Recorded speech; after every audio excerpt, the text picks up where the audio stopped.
ज्या सुखाच्या सानिध्यात तू भटकत होतास ते सारं काही मिळेल तुला. तुझी झोळी सुखाने अगदी भरून जाईल. तुझ्या बाबतीत सध्या होणारी ही जी घुसमट आहे ना, ही सुद्धा थांबेल. पण सध्या नेमकं काय चुकतंय ते सांगतो.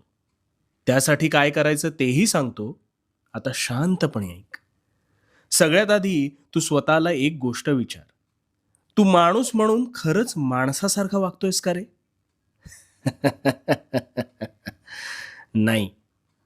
आता माणसासारखं म्हणजे काय हेच तू बहुधा विसरलायस.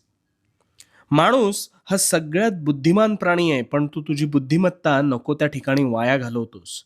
तू गोष्ट सुरू करतोस, पण त्यात यश मिळत नाही म्हणून ती अर्धवट सोडून देतोस.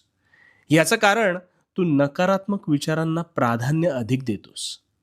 आता तसंच इतरांच्या बाबतीत तो असा का वागत